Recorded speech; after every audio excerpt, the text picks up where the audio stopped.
Good Shabbos. We are 1 week before Purim, and the Shabbos before Purim, we read Parshas Zachar in Shul. That's the portion which deals with the attack of Amalek upon the Jewish people as they were traveling in the desert after they left Egypt. And we're told, as a mitzvah, you should always remember Zachar v'al tishkach, and do not forget that which Amalek did, and therefore we always have that in the Jewish collective memory.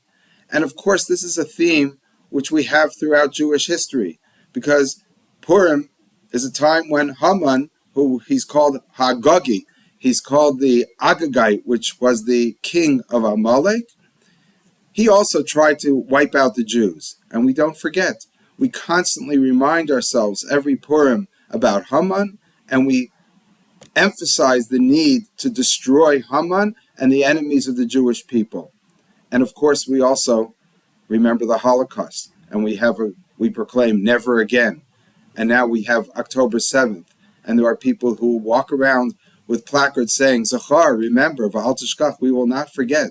And we shouldn't, because if we forget, those tragedies will happen again and again and again.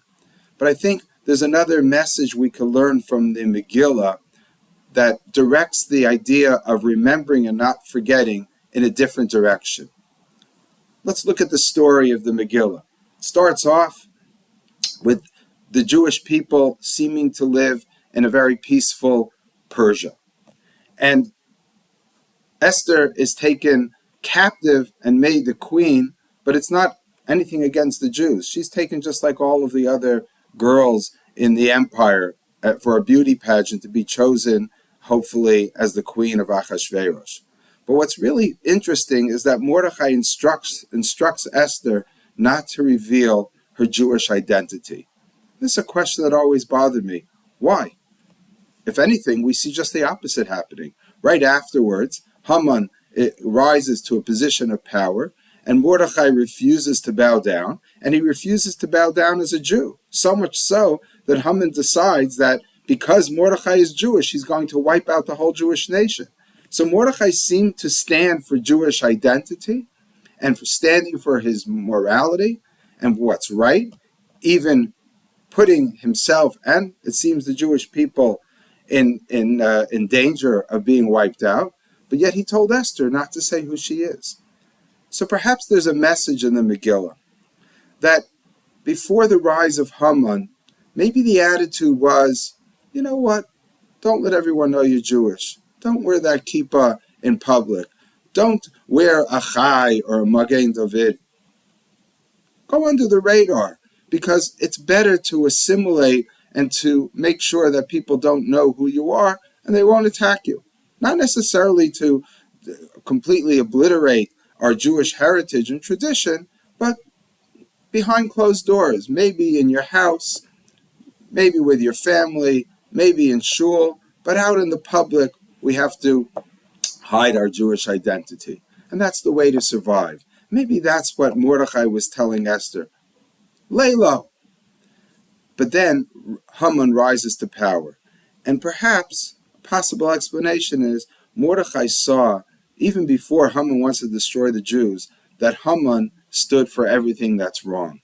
And he realized that we have to stand up for what's right.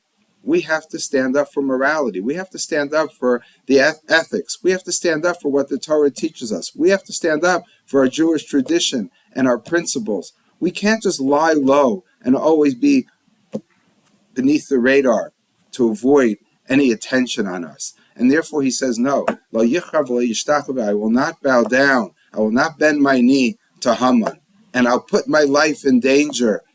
And again, questionably why, but he's putting the whole Jewish people's lives in danger, saying because Jewish life is not worth it if we don't stand for what we should stand up for.